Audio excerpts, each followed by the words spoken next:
ثم جعلناك على شريعة من الأمر فاتبعها ولا تتبع أهواء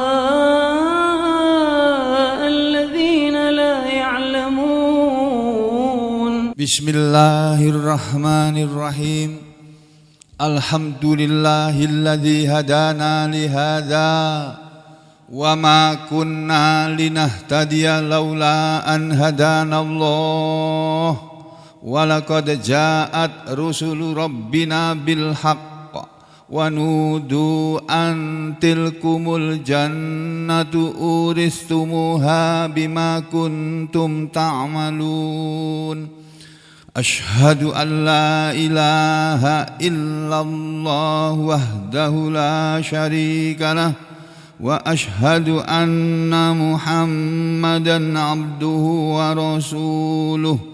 اللهم صل على محمد وعلى آل محمد. أما بعد أيها الناس اتقوا الله ما استطعتم واسمعوا وأطيعوا لعلكم ترحمون. Saudara muslimin rahimakumullah, marilah kita semuanya yang duduk di depan ini dan berbicara serta semuanya yang hadir dan mendengarkan, mari kita sama-sama terus menjalani sisa umur kita dalam hidup ini untuk memperhatikan ayat-ayat Allah. Karena kita diciptakan oleh Allah, diberi sarana dan prasarana untuk hidup dengan semua fasilitas yang Allah berikan kepada kita. Tujuannya tiada lain adalah untuk mengabdi kepada Allah Subhanahu wa ta'ala semata-mata. Tidak ada tujuan lain dari Allah diciptakannya kita di dunia ini kecuali hanya untuk itu. Jadi kalau ada tujuan-tujuan lain dalam kehidupan ini, maka itu perlu diluruskan, ya, karena tidak benar menurut apa yang Allah ajarkan kepada kita lewat kitab sucinya yang diturunkan terakhir sesudah Zabur, Taurat, Injil, yaitu kitab suci Al-Quran. Di dalam ayat-ayat Al-Quran yang penting untuk segera diketahui, antara lain yang kemarin sudah kita bicarakan, yaitu ayat 133 dari surah Ali Imran.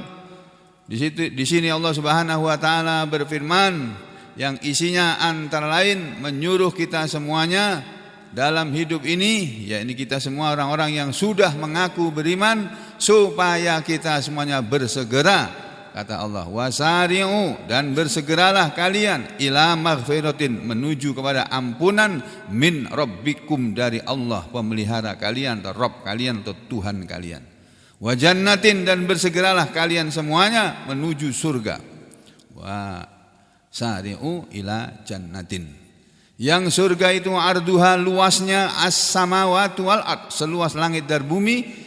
Kemudian Allah menyatakan uiddat, surga itu telah disediakan. Ini ada tak tasniyah ini, ya, huruf tak yang disukun ini menunjukkan kepada surga.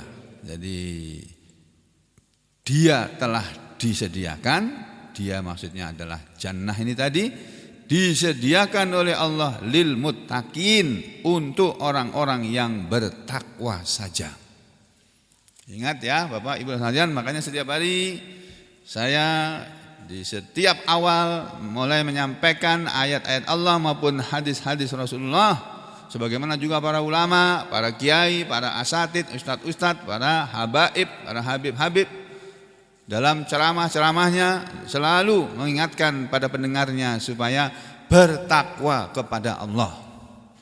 Karena hanya orang yang bertakwa saja yang bisa sampai ke surga.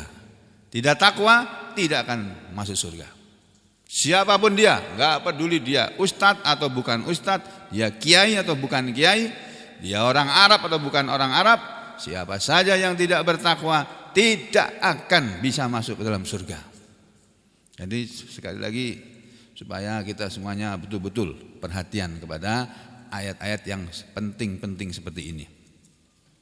Saudara sekalian, sebelum kita meneruskan bahwa surga itu disediakan oleh Allah untuk orang-orang yang bertakwa, kemudian Allah menerangkan siapa itu mereka, siapa orang-orang yang bertakwa, maka alangkah baiknya supaya saudara sekalian memperhatikan juga ayat yang senada dengan ayat ini, ayat yang bunyinya, maknanya semakna dengan ayat yang seperti ini. Imam Ibnu Katsir dalam kitab tafsirnya, beliau menguraikan tentang makna ayat 133 dari surah Ali Imran ini sebagai berikut. Nih, ya, bahwa kata beliau ketika menguraikan atau menjelaskan makna ayat tersebut tadi, ingat ini ayat ini juga sering dibaca. Belakangan ini Pak Iris yang suka baca ayat ini. Sadangnya Sidin nggak ada ya, oh, ada di luar. Ya Pak Iris yang mulai suka baca ayat ini kalau sudah hafal ayat ini harusnya tidak hanya hafal di mulut, tapi masuk ke dalam hati. Ya, diucapkan di mulut tapi tembus ke dalam hati kita. Kita masukkan ayat-ayat Allah ke dalam hati sanubari kita, sehingga di dalam hati kita ini hanya bersemayam Al-Quran saja. Ya, itu yang perlu kita ingat-ingat. Ibnu Katsir mengatakan bahwa surga itu uiddat lil kafirin, maksudnya yaitu kama sebagaimana uiddatin nar, telah disediakan neraka lil kafirin, bagi orang-orang kafir. Jadi kalau neraka untuk orang kafir, surga untuk orang bertakwa. Nah gitu loh Pak. Makanya kita tinggal milih aja mau jadi orang beriman atau mau bertakwa atau mau jadi orang kafir, terserah kita sendiri, terserah kita semua mau pilih mana ya. Tapi ingat, surga itu hanya untuk orang bertakwa loh ya. Nah, sedangkan neraka disediakan oleh Allah untuk orang kafir. Sudah lewat ayatnya di surah Al-Baqarah ada, kemarin di surah Al-Imran diulang lagi. Ya, uiddat lil kafirin ada. Lalu beliau mengatakan wahadhil ayatu, dan ini ayat kaqaulihi, sama seperti firman Allah Ta'ala yang maha tinggi fi suratil Hadid, dalam surah Al-Hadid. Di dalam surat Al-Hadid setahu saya hanya ada 2 saja dalam Al-Quran ayat yang nadanya seperti ini, ayat yang maknanya seperti ini. Satu di surat Al-Hadid ini, dan satu lagi surat Ali Imran. Maknanya apa? Ini kita lihat dalam surat lain yang semakna adalah ayat berikut ini, yaitu surah Al-Hadid ayat 21. A'udzu billahi minasyaitonir rajim. Sabiqu ila maghfiratin mir rabbikum wa jannatin 'arduhas Sabiqu ila maghfiratin mir rabbikum wa jannatin 'arduha ka'ardis samaa'i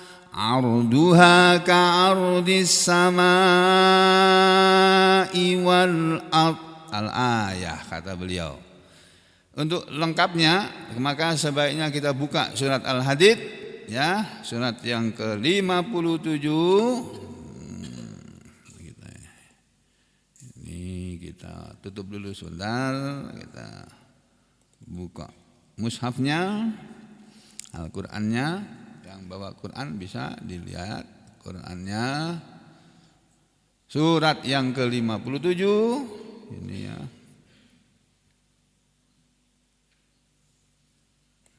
Ini surat Al-Hadid ayat 21 katanya tadi.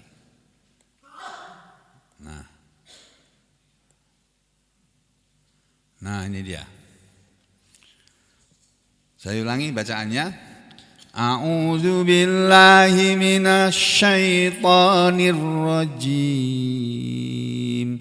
Sabiqu ila maghfiratin mir rabbikum wa jannatin 'arduha ka'ardis samai wal ard uiddat lil ladzina amanu billahi wa rusulihi dzalika fadlullahi yu'tihi man yasha' wallahu dzul fadlil azim. Itu bunyi lengkapnya ayat. Ya. Ini juga sering dibaca oleh imam-imam kita ini yang jago-jago baca Quran ini. Ya, cuma sayangnya mereka jago baca Quran tapi suruh nerangkan nggak bisa. Ya, Pak Amir mulai sekarang belajar, Pak Iris belajar, Pak Yogi belajar. Supaya bisa ngomong seperti saya ini gitu, di depan begini tuh. Bicara, baca ayat, terangkan. Itu bisa. Memang awal-awalnya memang gak bisa lah. Orang baru belajar dengan orang sudah lihai ya gak bisa. Beda. Sama orang lagi belajar naik mobil, sama sudah biasa naik mobil ya lain. Yang baru belajar naik mobil, jangan yang naik di sebelahnya takut-takut. Yang nyopir tenang aja dia, dikira nggak apa-apa. Nah, dia belum lihai ya, jadi beda. Jadi kalau pesawat, kalau pilot itu jam terbangnya makin banyak, makin tinggi jam terbangnya, makin gede gajinya. Itu katanya begitu ya. Upahnya makin besar. Nah, makin lihai Al-Quran ini, makin ahli Al-Quran ini, makin tinggi juga surganya. Makanya mari kita menjadi ahlullah, ahli-ahlinya Allah. Siapa itu ahlinya Allah? Adalah ahli Al-Quran. Jadi saudara sekalian, di surat Al-Hadid ini Allah berfirman begini, Sabiku, berlombalah kalian. Perhatikan ini, orang-orang yang suka berlomba itu. Ada yang suka berlomba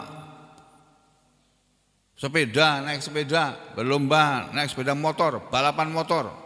Sampai ada geng motor. Ada kelompok komunitas.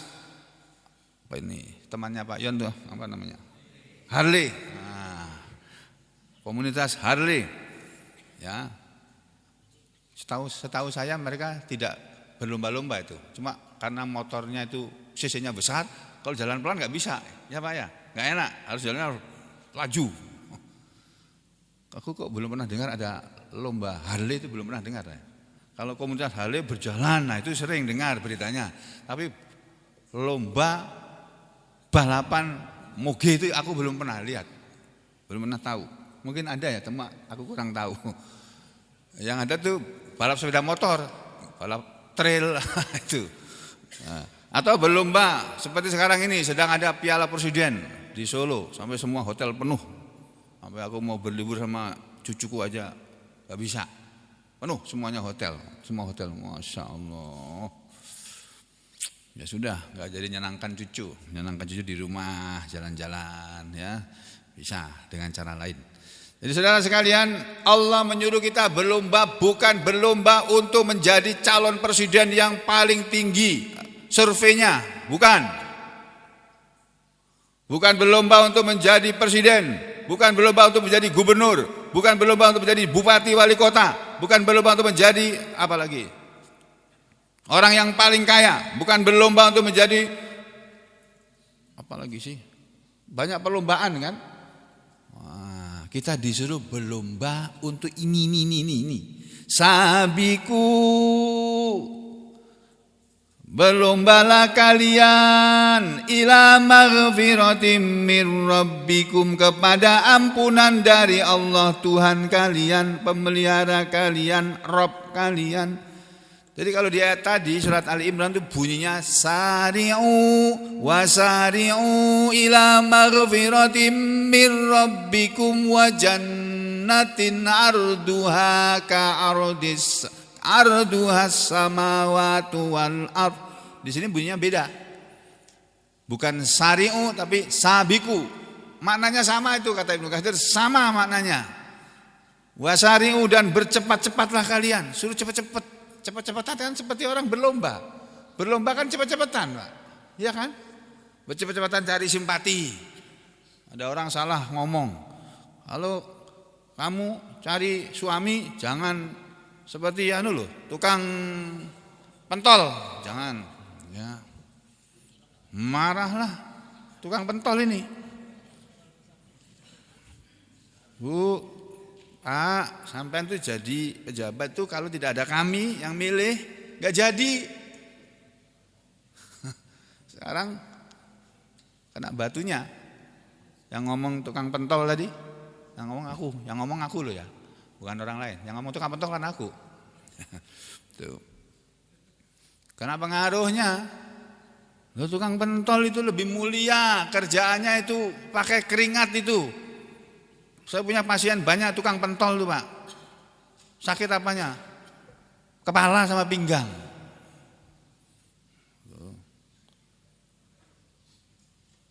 Jadi mereka kerja dengan keringatnya. Mereka nggak pernah nilep dana bansos, nggak pernah ngambil uang haram minyak rakyat, nggak pernah. Kerja mereka dengan keringatnya itu. Dapat duit sedikit dikumpulkan. Dikit-dikit itu duitnya sedikit. 1.000, ya masih 1.000 apa sudah naik 2.000 sekarang? Hah? Udah naik. Satu pentol berapa? Lina mana Lina? Oh, Lina nggak ada lagi. Setiap kali ku cari nggak ada tuh anak.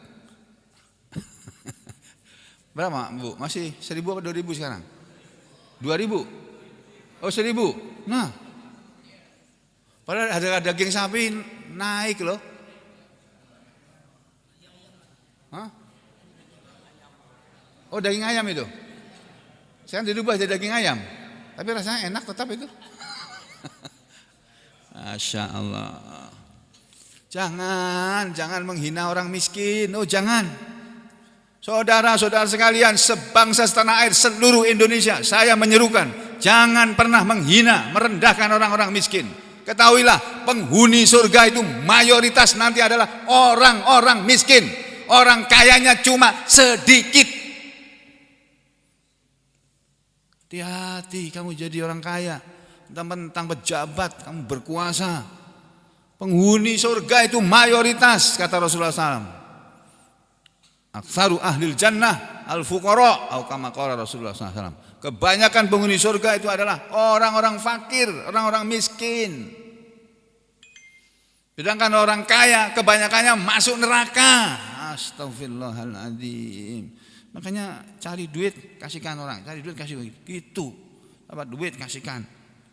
Jadi saudara sekalian, Allah Subhanahu wa taala menyuruh kita menjadi apa? Menyuruh kita berlomba-lomba menjadi orang yang mau menuju ampunan dari Allah, bukan berlomba-lomba menjadi orang kaya. Saudara mau kaya silakan, kepingin kaya silakan. Tapi kita tidak disuruh oleh Allah untuk berlomba menjadi orang kaya, kemudian bangga kalau sudah jadi orang kaya. Lupa dia, kebanyakan orang kaya itu tempatnya di neraka, bukan di surga. Nah, saudara sekalian, Allah menyuruhkan kepada kita. Kalau di surah Al-Imran, wasari'u dan bersegeralah. Di sini bunyinya beda. Sabiqu ila maghfiratim mir rabbikum. Berlombalah kalian semua ila maghfiratin kepada ampunan min rabbikum dari Allah pemelihara kalian, Rabb kalian, wa jannatin sama.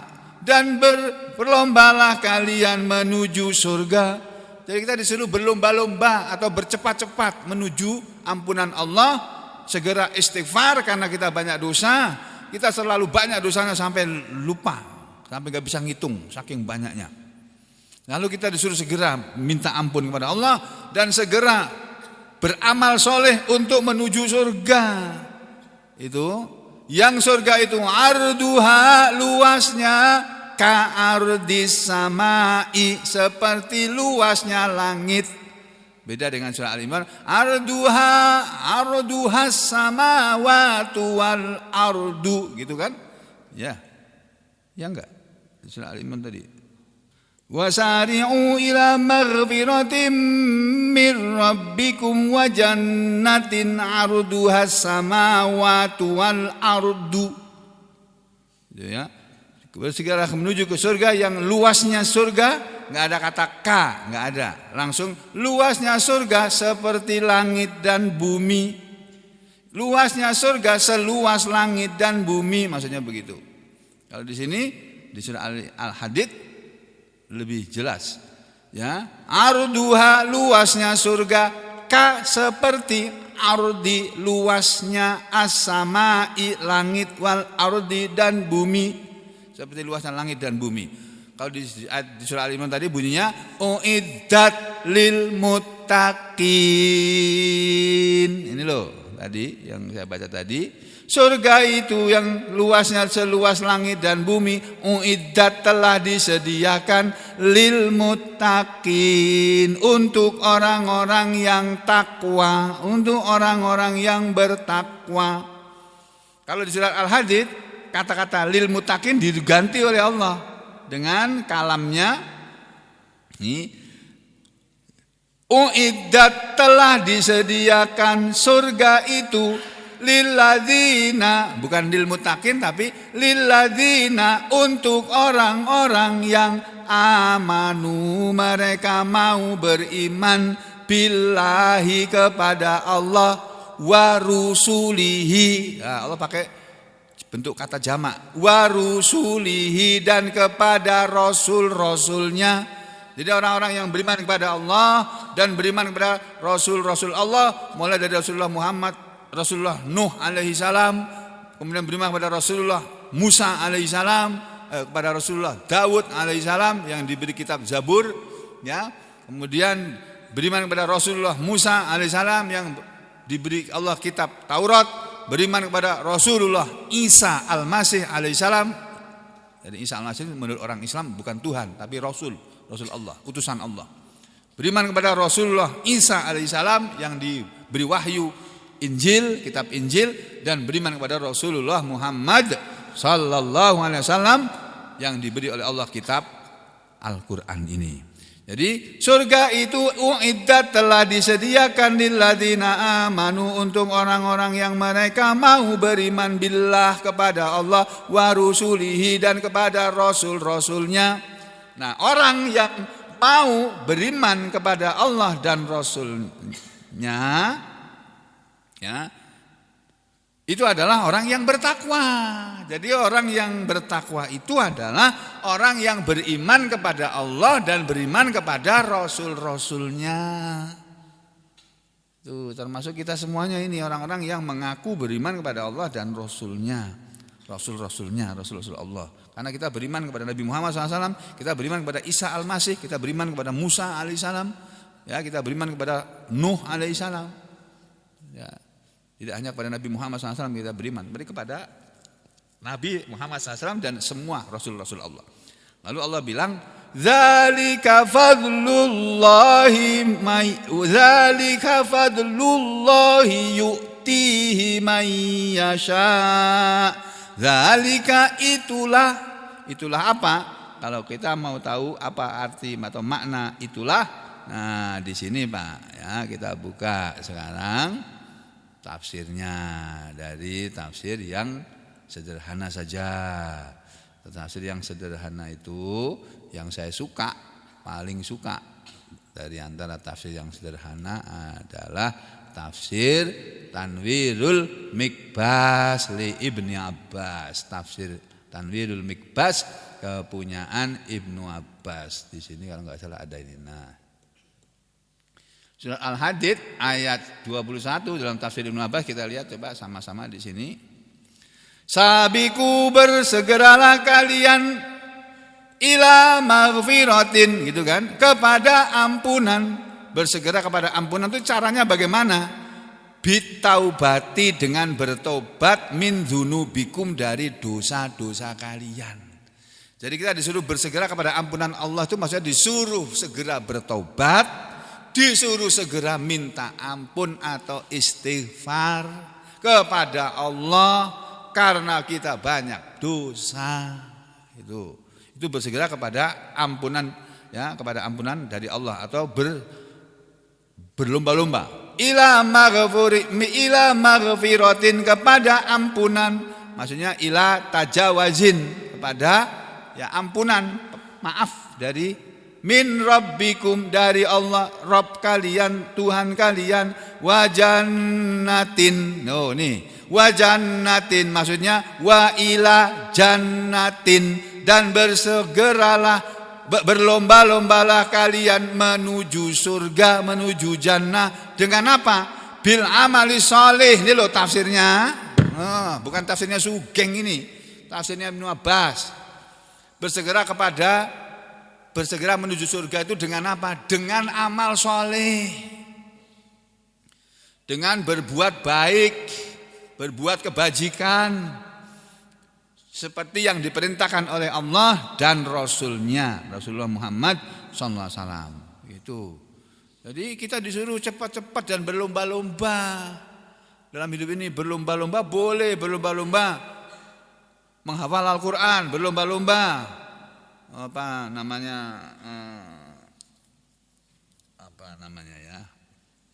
beramal soleh. Ini sebentar lagi kita akan Idul Kurban. Nah ini mumpung ingat Idul Kurban, saya kemarin mengatakan nggak usah pakai bentuk panitia. Kita sudah setiap tahun sudah Idul Kurban. Kali ini kita coba tanpa rapat panitia. Ya, karena sudah di rapat panitia, bentuk panitia juga masih ribut aja. Ada aja yang ributnya. Kali ini mudah-mudahan nggak usah pakai panitia, nggak ribut mudah-mudahan. Ya, cuma saya mengingatkan, karena saya persilakan orang mau beli sapi sendiri, urunan 7 orang mau beli sapi sendiri, terus disembelih bareng-bareng di sini, karena dia nggak bisa menyembelih. Nah, karena sampean nggak bisa menyembelih, minta tolong untuk disembelihkan. Nabi Muhammad SAW mengajarkan kepada kita harus bayar itu orang yang menyembelihkan dan kalau bahasa Jawanya mbeteti. Ya itu apa namanya itu? Menguliti dan mencincang. Nah, gitu. Sapi tadi menjadi daging yang bisa kecil-kecil sehingga bisa ditimbang dan bisa dibagikan kepada orang yang jarang makan daging. Ya. Jadi kalau saudara urunan beli sapi 3.500.000 misalnya, orang 7, atau 3 jutaan orang 7, atau 4 jutaan orang 7 misalnya. Makin gede urunannya, duitnya, tentunya sapinya makin mahal. Ya, dagingnya makin banyak, mestinya begitu, ya. Ya, kalau Pak Jokowi beli sapi untuk korban katanya harganya 250 juta, 450 juta gitu. Belinya di Sulawesi itu. Gede itu. Nah, Sidin beliau uangnya banyak. Nah, kalau kita kan uangnya sedikit. Ya, semampu kita beli sapi. Nah, ibu-ibu saya ingatkan Bapak-bapak yang beli sapi sendiri dan minta kepada kita panitia dalam tanda petik, karena panitia enggak ada. Orangnya orang yang biasa-biasa aja. Supaya memberikan uang untuk tukang jagalnya. Satu, keperluan kita dalam korban ini biasanya untuk tukang jagal. Terus beli bungkus-bungkus daging plastik-plastik itu untuk wadah daging. Beli terpal untuk menguliti, kalau sudah enggak punya terpal yang biasa dipakai, tahun lalu udah rusak ya beli. Terus beli untuk bumbu masak. Nah, tolong kalau sampean urunan 3,5 untuk beli sapi habis nggak ada sisa, ya sampean keluar uang lagi untuk bayarin tukang jagalnya tadi. Itu. Kami dulu begitu diajari oleh guru kita. Ya kan 7 orang itu urunan berapa? 50.000 misalnya. 100.000. 50.000 lah, kalau 100.000 kegedean nanti. 7 orang kan 700.000 kalau 500.000. Kalau untuk keperluan masaknya besar, ya kita ambilkan dari jumlah sapi yang terkumpul. Untuk tahun ini jumlah sapi yang disembelih insya Allah kurang dari 10. Jadi beda dengan tahun-tahun lalu yang saya laporan sampai sahabat saya itu kurang dari 10. Biasanya itu lebih dari 10. Jadi akan lebih cepat selesai mestinya. Tapi ya lebih sedikit orang yang dapat jatah kuponnya kalau masih ada kupon. Ya. Nah, saya mengharap pada semuanya ya, saya katakan semuanya yang minta kepada kami pengurus masjid di sini untuk disembelihkan dan dikuliti dan dibagikan dagingnya. Saya minta kepada mereka yang disembelih di sini berikan dagingnya sebagiannya. Jadi jangan cuma maaf ya. Saya minta tolong, ini saya punya sapi Pak Ustadz, tolong disembelihkan di sini.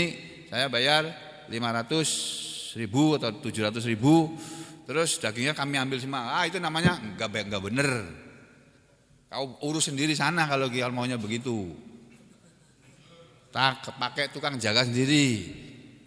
Kalau minta disembelihkan di sini, kasihlah sebagian daging itu kepada panitia untuk dibagikan, bukan untuk panitianya, untuk dibagikan pada orang yang patut diperintahkan oleh syariat untuk dibagi, dikasih. Jadi jangan lagi ada minta tolong disembelihkan di sini, kami bayar 500.000 untuk upah jagalnya. Ya kamu cari tukang jagal sendiri aja kalau begitu, lebih cepat selesai malahan. Gak usah diambil dagingnya untuk dibagikan di sini, mau bagi tempat lain itu lebih enak. Seperti Pak Haji Baso cari kambing susah Pak ya, udah dapat. Nah, hampir aja saya bilang kalau nggak dapat Pak Haji Baso ini ada nih. Kemarin kami habis kumpul para ustadz seluruh Indonesia kumpul ya, saya dikasih nasihat tentang kurban. Nah, kalau orang bingung mau mencari korban, ya berkorbanlah di desa-desa. Di sini kami bisa membantu. Jadi ada tempat pengajian kita di sana tuh ada menyediakan korban untuk muslimin di Gunung Merapi. Gunung Merapi itu Pak, itu sasaran dakwahnya orang Kristen. Orang Kristen tuh banyak ke sana untuk mengkristenkan orang-orang penduduk sekitar lereng Gunung Merapi. Nah, kita dikirim ke sana untuk mendakwakan Islam, mengajak mereka masuk Islam. Nah itu rebutan dakwah ya nggak apa-apa selagi berlangsung dengan sehat ya, silahkan orang Kristen boleh berdakwah dengan Kristennya, silahkan mereka menawarkan Kristen kepada manusia, kita juga menawarkan Islam kepada manusia ya, mau memilih mana terserah orangnya ya sudah. Jadi kami dulu diajari kalau kita bertujuh, hanya 7 orang aja ya kita bertujuh urunan bayar tukang jagal. Yo, pakai uang kita sendiri. Itu dalam hadis kan sudah saya ajarkan. Hadisnya kan gitu. Kalau kita mengupahkan orang untuk menyembelihkan, kita kasih keluar lagi uang. Kalau nggak mau keluar uang, ya sisakan dari urunan yang per 3 jutaan tadi atau per 3,5 jutaan tadi, sebagian kasihlah 500.000 untuk 1 ekor sapi misalnya, atau ya bisa lah kalau sisa 1 juta, misalnya sampai urunan 3,5 juta, 3 jutaan. Kalau 7 orang kan 21 juta. Jangan dibelikan sapi yang harganya 21 juta, yang 20 juta, jadi masih ada sisa 1 juta. Nah itu sisa itu untuk keperluan masak, untuk keperluan beli tetek bengek. Itu gitu loh ya.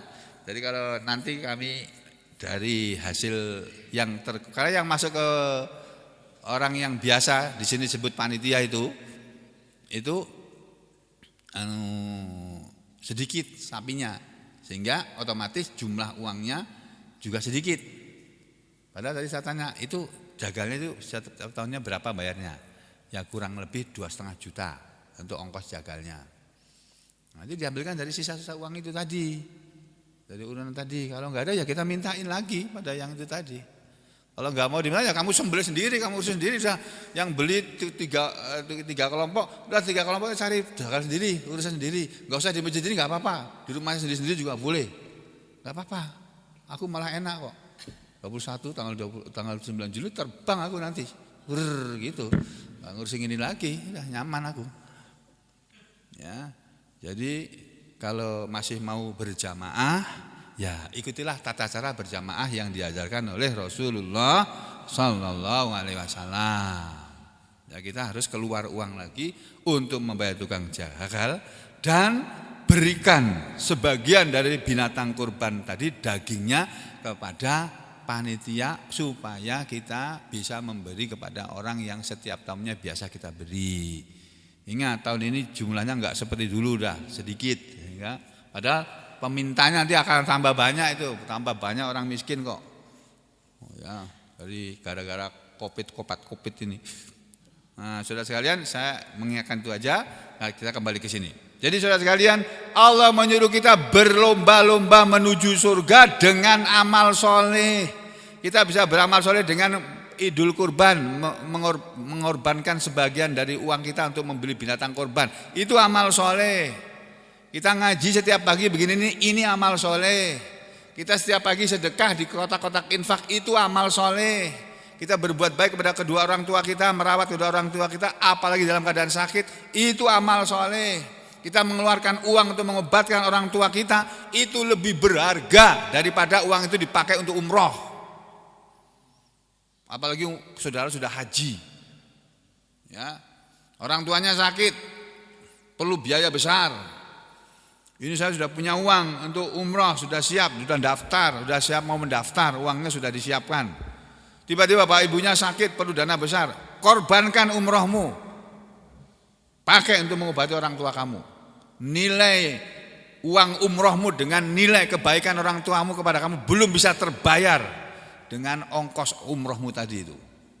Kebaikan orang tua kita tidak akan pernah terbayar oleh anak dengan amal seperti apapun, apalagi cuma dengan duit, tidak bisa. Jadi jangan seperti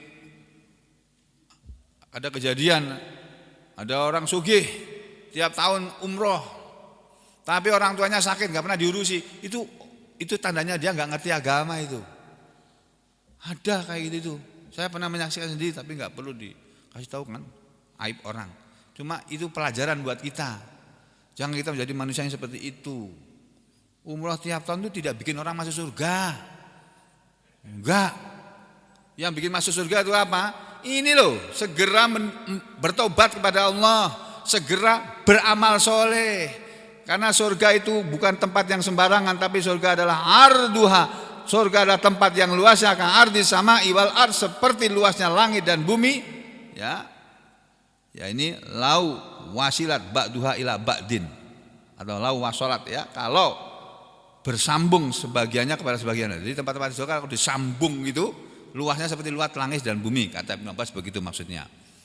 Uiddat, surga itu disediakan, maksudnya kata Ibnu Abbas, hulikot, surga itu hulikot, ini diciptakan oleh Allah, wa huyiat, dan disediakan lilladzina amanu billahi wa rusulih, untuk orang-orang yang mereka mau beriman kepada Allah dan Rasul-Rasulnya, min jami'il umam, dari semua umat-umat para nabi. Kan umat-umat itu, umat beragama kan bukan hanya umat Nabi Muhammad SAW. Ada umatnya Nabi Isa alaihissalam, ada umatnya Nabi Musa alaihissalam, ada umatnya Nabi Nuh alaihissalam, dan seterusnya. Banyak umat para nabi. Jadi surga itu disediakan untuk semua umat para nabi, nabi-nabi Allah atau Rasul-Rasul Allah. Lalu Allah bilang, zalika, yang dimaksud dengan zalika, isim isyarah zalika ini apa? Zalika di ayat ini maksudnya apa? Itulah apa? Itulah al-maghfiratu waridwan wal jannatu. Nah, persis ini. Ini ayat ini kemarin dibahas dalam pertemuan para ustadz. Jadi kami dinasihati, diingatkan lagi. Ingat, saudara sekalian, kita berkumpul di sini dalam satu jamaah yang sudah berniat bahwa kita akan selalu hidup dengan Islam, menjalankan hidup ini atau menjalani hidup ini dengan aturan Islam, aturan Allah dan Rasulnya. Untuk apa? Untuk supaya kita dalam hidup ini mendapatkan al-maghfirah, ampunan dari Allah, waridwan, dan dapat keridhaan dari Allah, wal jannatu, dan dapat surga. Jadi tujuan hidup ini adalah mencari ampunan Allah, kemudian Allah akan memberi rahmatnya kepada kita sehingga kita akan diampuni oleh Allah dengan rahmatnya, dengan belas kasihnya. Lalu amalan kita yang kurang untuk masuk surga oleh Allah akan ditutup dengan rahmatnya. Ya, kemudian kita akan mendapatkan ridha Allah di surga sana dan akan mendapatkan surga itu sendiri. Zalika, itulah ampunan, keridhaan dan surga yang merupakan fadlullah, karunia Allah. Fadlullah artinya fadlun minallah, karunia dari Allah. yang yu'tihi, Allah akan memberikannya, Allah akan memberikan ampunannya, akan memberikan keridhoannya, akan memberikan surganya. Ya, yu'tihi maksudnya yu'tihi, sama ini yu'tihi dari kata ata, yu'ti dengan a'ta, yu'ti, ini sama itu maknanya. Allah akan memberikan surga itu tadi atau ampunannya atau keridhoannya, ya, mayyasha'u, kepada siapa saja yang Dia kehendaki. Jadi dari ayat ini terdapat pelajaran bahwa yang mendapatkan surga tidak semua orang, hanya orang yang Allah kehendaki saja. Yang dapat rahmat Allah hanya orang yang Allah kehendaki saja. Yang dapat keridhaan Allah hanya orang yang Allah kehendaki saja. Makanya Allah mengatakan zalika fadlullahi yu'tihi may yasha. Itulah karunia Allah yang Allah akan memberikan karunia-Nya, pemberiannya berupa ampunan, keridhaan dan surganya kepada orang yang Dia kehendaki saja.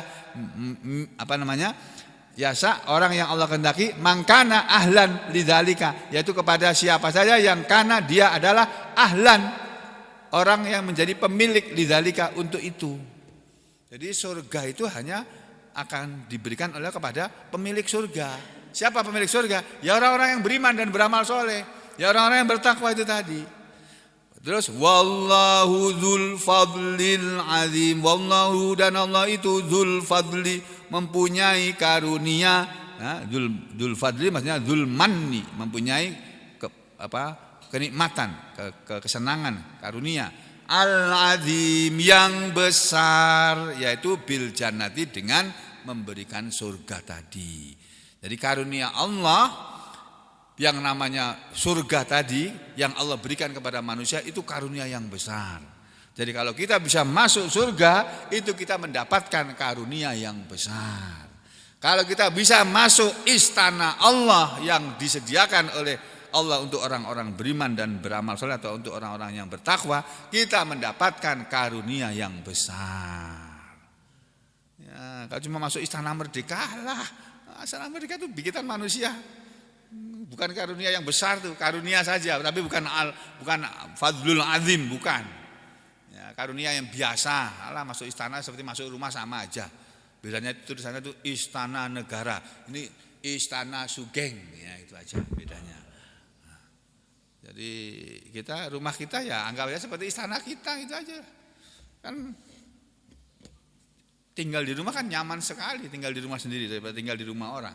Ya, walaupun rumah itu rumah kontrakan, tapi kan lebih enak tinggal di rumah sendiri daripada tinggal di rumah orang. Ya gitu ya Bapak Ibu sekalian. Kata Ibnu Katsir itu satu, ayat ini semakna dengan surat Al-Hadid. Nah belum selesai beliau, ini masih lagi disambungnya. Karena beliau itu pakar tafsir ya. Beliau menerangkan lagi ayat tadi sama-sama semakna dengan firman Allah dalam surat At-Taubah, surat Al-Hadid ayat 21. Terus kata Ibnu Katsir, berikutnya apa ini? Oh, satu aja ya, yang lainnya saya hapus. Ya, ini. Nah, lalu Ibnu Katsir mengatakan membawakan sebuah hadis yang diriwayatkan oleh Imam Ahmad. Ini tinggal sedikit waktunya. Wa qad ruwina, dan sungguh telah diriwayatkan kepada kita fi musnadil Imami Ahmad, dalam kitab Musnad Imam Ahmad, anna, bahwasanya dulu, kata hadis ini, Hirokla, kaisar Romawi yang bernama Hercules yang dalam cerita itu terkenal orang yang kuat sekali, yang bisa mengangkat barang-barang kuat, itu dulu kaisar dari sebagian kerajaan Romawi, bukan raja Romawi, bukan, kaisar Romawi. Kataba, kaisar Hercules dulu pernah menulis surat ilan Nabi, kepada Nabi Muhammad sallallahu alaihi wasallam. Jadi Nabi Kaisar Hirokla ini mendengar bahwa di Mekah ada orang yang mengaku nabi. Dan dia kepengen tahu, karena dalam kitab Injil ada berita bahwa nanti akan datang nabi di akhir zaman yang akan menjadi juru selamat dunia. Siapa dia? Nabi Muhammad sallallahu alaihi wasallam. Tapi kalau menurut orang Kristen, juru selamat dunia adalah Isa Al-Masih. Itu menurut keyakinan orang Kristen. Kalau menurut keyakinan orang umat Islam, juru selamat dunia ya Nabi Muhammad SAW itu. Ya. Kemudian dalam suratnya tadi Hercules, Kaisar Hirokla menulis begini, innaka, sesungguhnya engkau wahai Muhammad, da'autani, engkau mendakwai aku. Nabi kita mengirim surat mengajak Kaisar Hercules masuk Islam, tapi dengan surat. Dan yang nulis bukan Nabi cuma mendiktekan saja, yang nulis penulisnya Nabi, sekretarisnya Nabi. Kalau nggak salah waktu itu ditulis oleh Ali bin Abi Thalib radhiyallahu anhu, ya. Ali bin Abi Thalib salah satu sekretarisnya Nabi. Nabi punya banyak sekretaris, penulis-penulis wahyu Al-Quran. Yang disuruh nulis surat kepada Hirokla kalau nggak salah, ya nanti baca lagi ya kalau saya salah. Itu Ali bin Abi Thalib suruh nulis suratnya. Bunyi surat Nabi begini, mengajak Nabi Hirokles, ya, min Muhammadin ila adhimir Rum, dari Muhammad kepada pembesar Romawi, yakni Kaisar Hercules. Lalu Nabi mengatakan, ini ta'autukum, sungguhnya aku mengajak kalian semua apa? Ila Masya Allah. Ini ta'autukum ila bidakwatil Islamiyah. Sungguhnya aku mengajak kalian semua dengan seruan Islam. Aslamu taslamu, masuk Islamlah kalian semua, maka kalian semua akan selamat. Itu bunyi suratnya seperti itu. Lalu Hercules membalas suratnya, innaka, sesungguhnya engkau hai Muhammad, da'awtani, engkau mendakwai aku, mengajak aku ila jannatin, menuju ke surga. Dalam suratmu, yang arduha, seluasnya surga, as-samawati wal ard, seluas langit dan bumi. Fa ainan nar, katanya. Lalu di mana neraka? Kalau surga itu seluas langit dan bumi, terus neraka di mana Muhammad tempatnya? Nah, di akhirat sana kan ada dua tempat saja, satu surga, satu neraka. Kalau kamu bilang bahwa surga itu seluas langit dan bumi, di akhirat sana itu nanti ada surga yang luasnya seluas langit dan bumi, terus neraka di mana tempatnya? Nabi kita ditanya oleh Kaisar Hercules melalui surat ini. Faqalan nabiyyu, maka menjawablah Nabi SAW. Nabi menjawab, membalas suratnya dengan mengatakan, Subhanallah. Nabi memuji Allah. Subhanallah, maha suci Allah. Engkau bertanya, wahai Kaisar Hercules, kalau surga itu seluas langit dan bumi, lalu di mana neraka? Nabi menjawab dengan pertanyaan lagi, Pak. Itu pinternya Nabi, Pak. Walaupun beliau itu bukan orang yang kuliah di fakultas ilmu sosial politik, tapi beliau diplomat yang ulung. Beliau itu diplomat yang ulung, itu Nabi kita itu.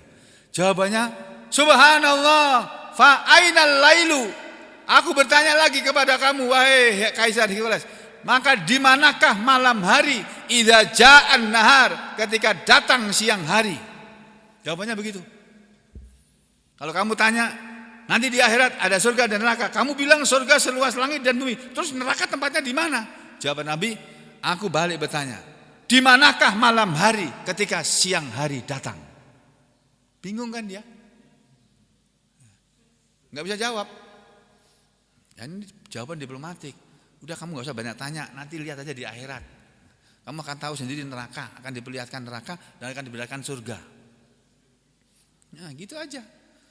Jadi kalau datang siang hari, di mana malam? Nah, kita kan bisa, loh, malam ya tadi di sini juga ada malam, kan gitu. Di sini juga tadi ada siang. Nah, gambarnya seperti itu. Kamu jangan bertanya sesuatu yang masalah gaib yang tidak perlu kamu tanyakan. Itu enggak perlu pertanyaan seperti itu.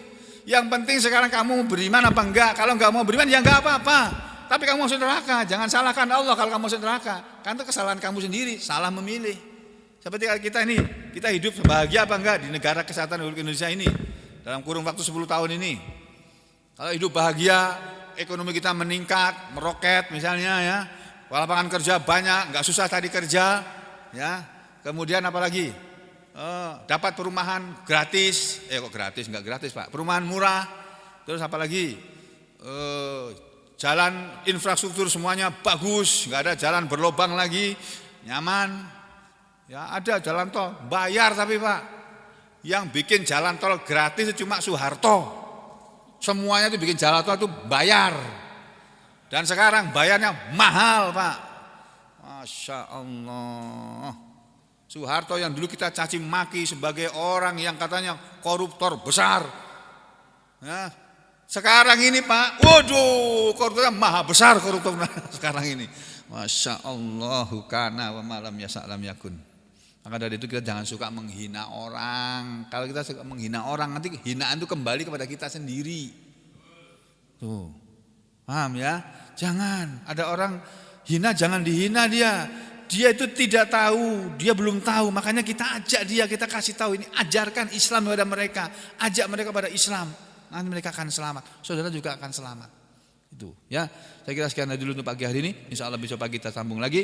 Mudah-mudahan Allah selalu memberi hidayah kepada kita semuanya, juga taufiknya, dan mudah-mudahan kita diberi kesabaran oleh Allah dalam menuntut ilmu, diberi oleh Allah semua kesehatan dan kekuatan untuk beribadah kepadanya, diberi rezeki yang luas dan halal, yang barokah dan halal, yang banyak dan halal, barokah, sehingga kita bisa hidup dengan aman, tentram dan damai dalam kehidupan kita, mengurusi keluarga kita masing-masing, sambil kita berusaha untuk berlomba-lomba menuju surganya Allah Ta'ala.